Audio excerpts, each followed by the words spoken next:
Steve, a week has gone by. How are you doing, sir? Oh, mate, what a week it has been. Seems like only a few minutes ago. Yeah, I know, it's strange, isn't it? It's time, it does that to you. Totally relative. Last time we talked about schools. What we're talking about today? Another one on the Royal Navy, eh? What did it teach us? I assume we have to be polite and for family ears. Is that correct? Well, I think it's wise, Mark. It's wise. Well, I would say a lot. You probably don't realise at the time, and it may, in fact, well, for me, it's when I left the Navy. I realised what it had made when I started to compare myself with people I was working with around me. They turn up late. Coming out of the Navy into civilian street, I found quite hard. And it's because of all the disciplines I'd learned in the Navy. And I would start with the first one, promptness. You made sure that you were always 5 minutes early for going over a watch. And that's never left me. So I would say one thing I learned from the Navy was to turn up on time. What about yourself? Timeliness is a good one, isn't it? So it was always 5 minutes before, wasn't it? Because you could never risk having that gangplank pulled away from you and watch the ship being uncoupled from the side while you're stood there on the jetty going, I'm in so much trouble. So you never wanted that to happen. So that's a good one, timeliness, most definitely. I was interested, actually, when I was looking at the photograph that you put up of the Leander and doing the light jackstay, which we're using as the cover shot for this. So you've got that light jackstay running across, and it took my mind back to when I was on the Cribidus. So first ship, 16 years old, and we deployed to the Gulf, Persian Gulf, and I was being light jackstayed across to the Royal Fleet Auxiliary Appleleaf back in the day. And they were dumping me across there to go and meet up with the signal guys, just to say good day to them, really, and just to meet them because we were going to be deployed with them for such a long time. And when I saw that officer being winched across, officer because he was in white overalls, so it had to be an officer, so he was being winched across. But what they did to me when they light jackstayed me across was they slackened the cable and they dropped me in the oggin. Deliberately between the two ships. So I am being dragged along there, and thinking about this now, it was like, that's quite a lot of warship and auxiliary between you know, and you're being dragged along in the water between this sleek grey warrior of death on one side and the tanker on the other side. And you know that those things can come together quite quickly. Yeah. So that was one of the first things that they did with me, dump me in the water. And so I think from that, I learned just don't take anything too seriously, That's right, you know, because you can always have a bit of a crack and a bit of a joke in everything. Yeah. And so don't get too uptight about too much. Yeah. Always be willing to have a laugh, rip the pee out of things, develop a thick skin, and be willing to engage in humour, often in dark places. And that was something that was hugely and has been hugely fundamental to my career going forward, because I've been in a lot of dark places and I've been seeing a lot of dark stuff over the years. And actually, it's really good to have some humour that you can bring into those situations as a way of release. So yeah, don't take life too seriously. Don't take any of it too seriously. I agree with humour. I'll talk about it in a moment. But just going back to the fact you mentioned the picture that's with this. That's taken from HMS Aurora in the Gulf. But would you know what the ship is? No, well, it's got a 4.5 gun on the front, hasn't it? So I don't know if that was the Cherry B before she had a refit and had the Sea Dart on, or whether it is one of the other Leanders. And I'm not sure what the gun Leanders were. Minerva, was that a gun Leander? Or Apollo? If I'm correct, it's the HMNZS Waikato. Oh, is it really?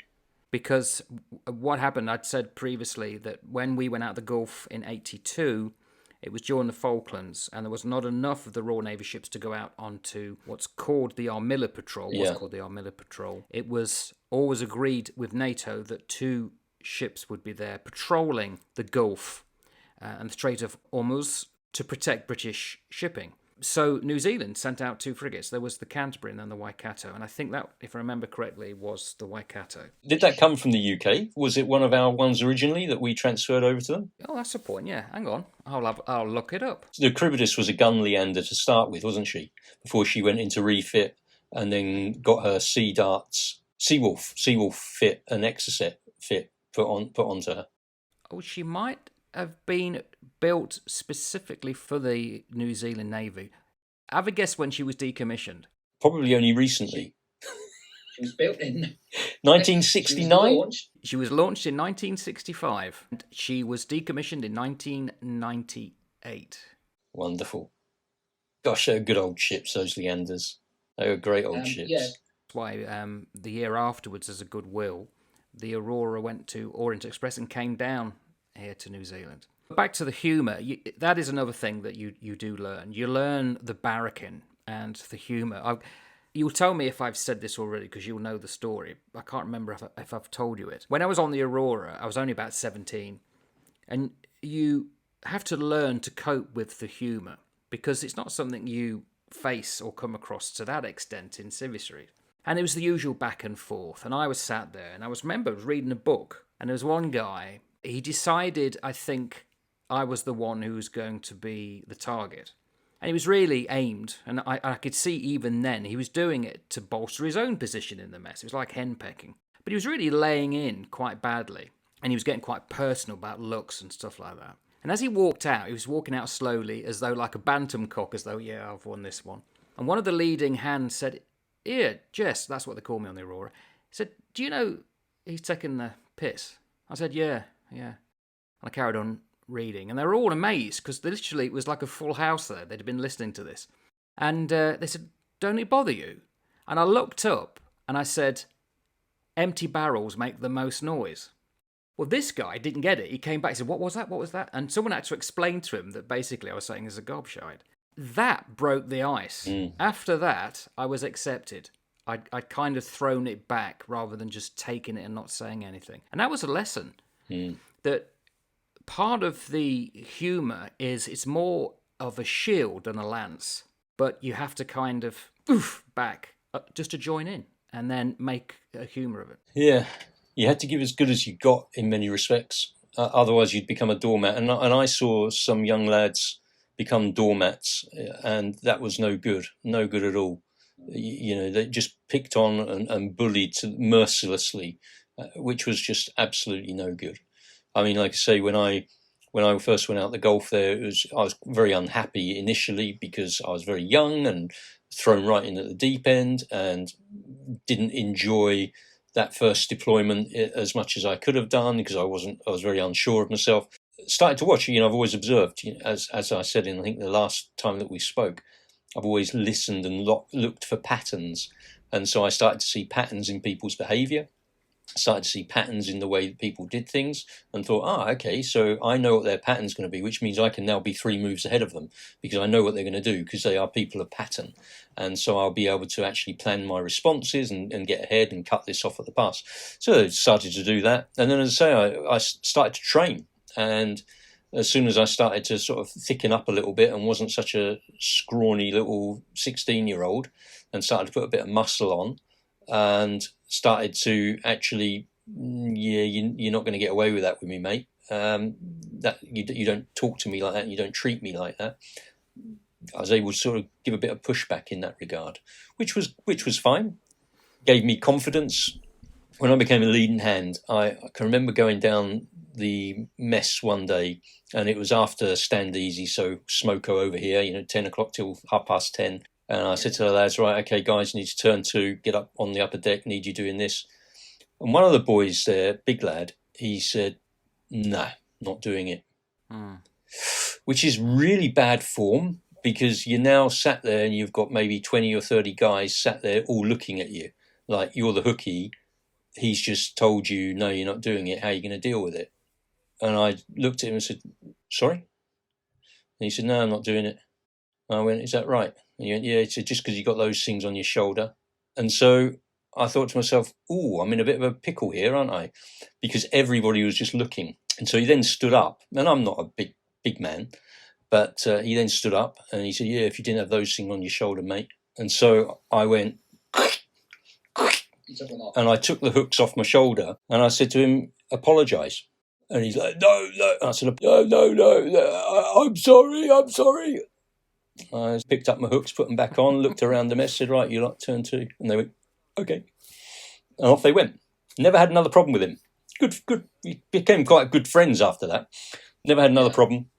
But you have to become quite decisive So it's that ability to assess a situation, to say, I need to make some decisive action now in order to maintain control of the situation and do something very quickly. Hopefully it's going to pay off. If it doesn't pay off, then it's going to get horrible. And again, when I think about that type of experience going into a policing career later on, flipping heck, walking into a situation where you've got to go, decision, act, just get on with it and take some very hard, decisive action. Yeah. And hopefully it pays off. I was very fortunate in that 99.9% of the time it paid off, thankfully. I don't want to preempt anything because we will, when we get to it, talk about your time in the police as much as you wish to reveal. But I would imagine that was something you had to face on a regular basis, didn't you? Yeah, of course. And, I've always taken my hat off to uniformed police officers who can literally walk around the corner and you can be walking into the biggest pile of poo that is ever going on anywhere and you have to deal with it.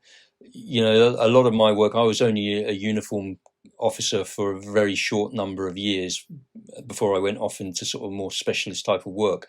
But the uniform guys, they can just turn up into something and it's just chaos, mate.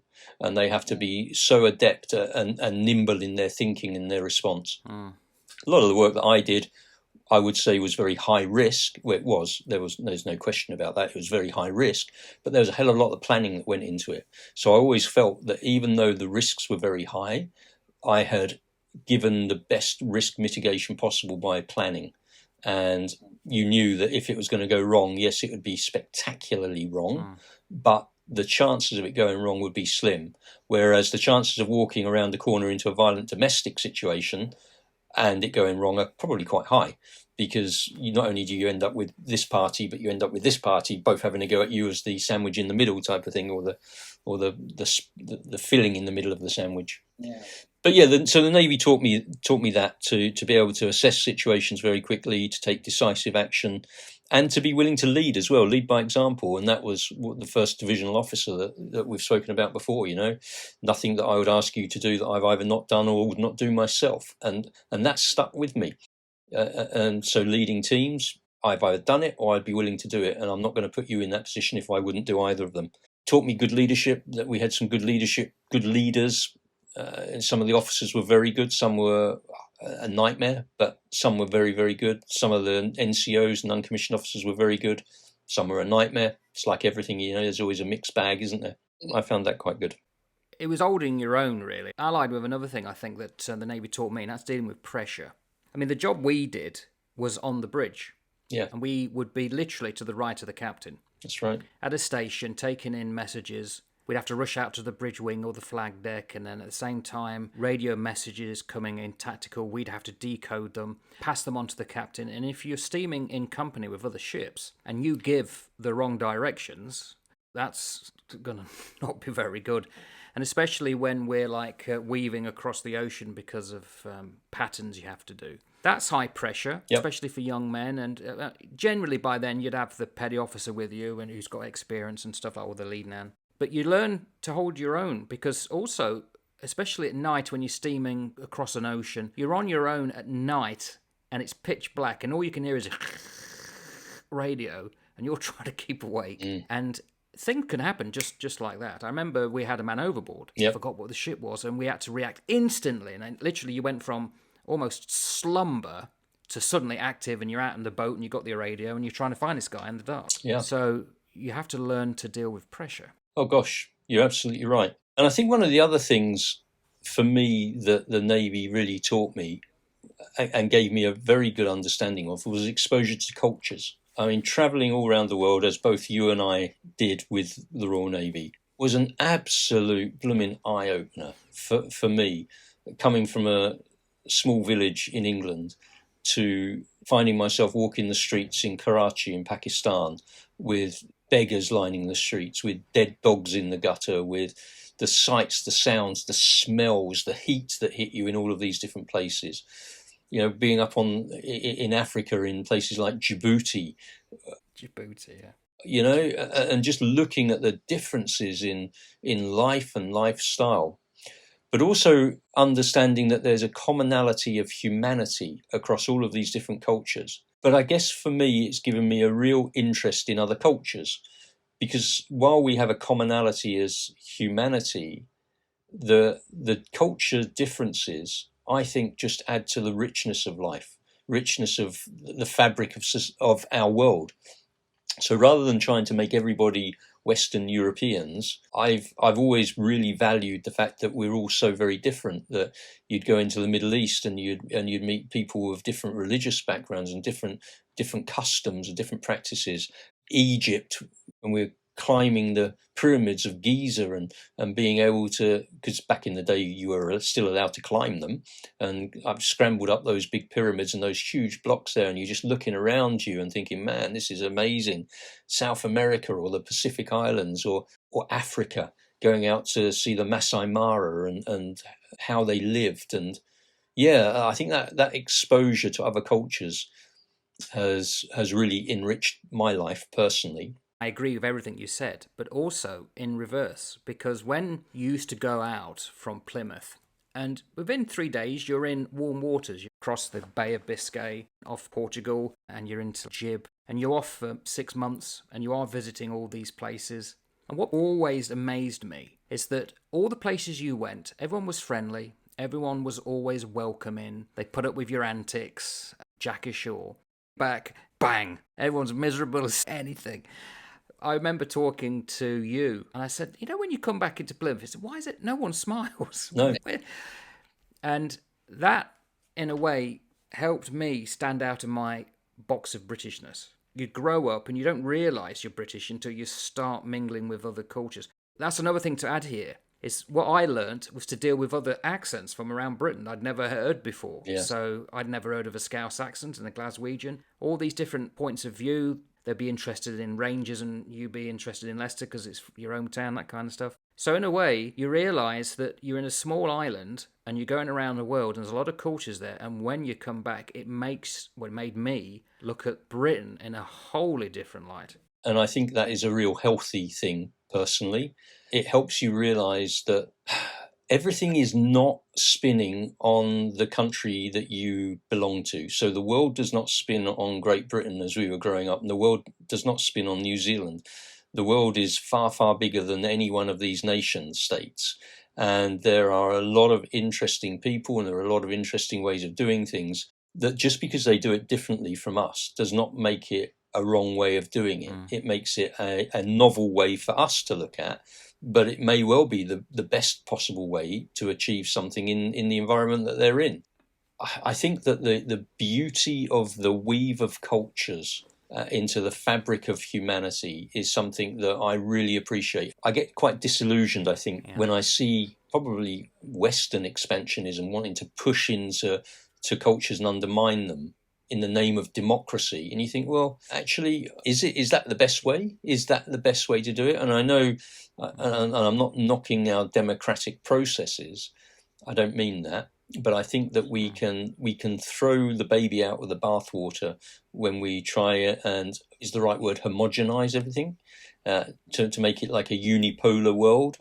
That's not what the world's about. We have a common ancestry of common humanity, but we're all different, and we should be willing to accommodate those differences and different styles of doing things.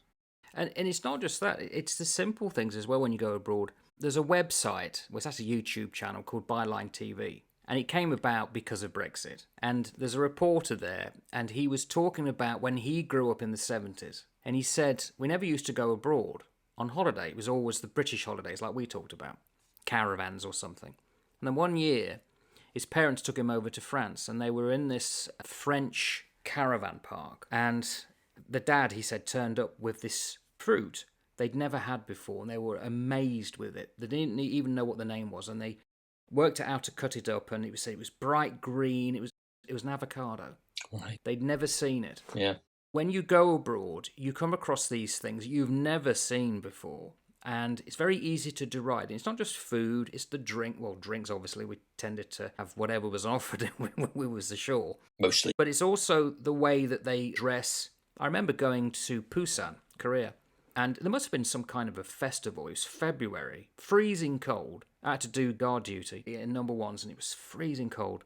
And then all these people were going around in like kimonos, the women, all dressed up, and they were looking at us like we weren't wearing that. So I don't know if there was a festival I was not aware of, but that's the first time I saw masses of people going by in non-Western clothes, really, apart from the Arab countries like Egypt. Every time we went through the Suez, was it the Prince of the Red Sea? The pilot would come on, and he'd always have his kaftan and stuff like that. And the Gully Gully man. Yes. You get exposed to that, and that seeps in. It does. All of these things leave some sort of imprint on you, mate. They all leave some sort of imprint. I mean, I can remember when we were out in Africa and out in Kenya, so we did all of that east coast of Africa. And we were really fortunate in that we took some shore leave in Africa, and so I ended up going into the Tsavo National Park and Kilimanjaro and doing all of that sort of stuff, which was out on safari, which was great, you know, and just to be able to walk the streets and chat to people who were different to you in terms of the way that they were brought up and their cultures and their backgrounds, I found fascinating. I actually ended up in a church in Kenya because I'd gone out on a Sunday for a walk and I heard all this singing. I thought, there's a little church. I'm going to go and stick my head in there. And I wandered in on this church, which I was quite literally the only white person in the whole of this church. I hadn't got a clue what they were talking about. But then the guy at the front collars me and asks me to come to the front of the church to bring a message to the church from where I'd come from. And I'm like, whoa, hang about a minute, that's not my game. I don't do all of that. So I stood there at the front of the church just bringing something for them. And I can't even tell you what I said. But it was like, hey, look, nice to see you type of thing. I don't know why I'm here. But yeah, bizarre. Yeah. I knew a guy on the Aurora. I knew of a guy, I didn't really know him well. He's a petty officer. But he was well known that wherever we'd go, he'd put his walking boots and just go off on his own. He'd always come back. He wasn't interested in getting into the bars. He was interested in looking at the culture. And I really admired him. I kind of started doing that on the Caribbean, starting doing more. So you talk about Karachi. I remember going to Karachi, and the first thing that I wanted to go and see was the onyx factories. Right. And get massive chess sets of onyx. I think I still have one, Mark. That is another thing that I do remember about the Navy. The amount of times we get back to alongside in Plymouth or Portsmouth or wherever, and the amount of stuff that was coming out of secreted lockers that you'd bought abroad, massive wicker chairs and chess sets. And there's a lot that I'm very thankful for the Royal Navy for. And, you know, foreign drafts as well. There's so much going over and living. I mean, I had that opportunity to go and live over in Italy for a year and a half on a foreign, which was absolutely fantastic in and of itself. I'm sure I caused more grief over there than would be best to ever mention, but so I can only apologise for that. Aside from that, I met some very good people and we had some very good times. That was back in the day, and that isn't today, thankfully. Time heals all wounds. One would hope so. So I'm assuming then that because we joined at 16, it formed certain traits in us that we've kept ever since. I think so. I think it's run pretty deep. The ability to probably not be shocked by anything. When people say, "Oh, that was so terrible," and I'm thinking, mate, you haven't seen terrible. You never served in the Royal Navy. That was terrible. So I'm certainly not surprised by anything much. It doesn't surprise me at all. Yeah, it's character forming, and I'm glad I did it. Would I do it again? Oh, yeah, absolutely. I probably would have spent a little bit longer in if I did it again that last time, but I was just keen to come out because the girl, and I don't regret that, but I do look at it as a very useful 8 years. Brilliant. Yeah, it's brilliant, and I'd encourage anybody to do it. I'm presuming that the Royal Navy has changed a bit since we were in. Ships will have certainly gone up a bit market, and the living accommodation will have gone up a bit market, I'm sure. And ladies on board. That must have had an effect. The old style Navy must have gone pretty quick. That's right. I'm sure that there's a few guys that are still in. I know that there's at least one person that I served with who's still in, which is incredible service. Incredible. It's about 40 years. Anyway, we'll speak again soon then. Take care, mate. Look after yourself. Take care, mate. Bye. Bye now.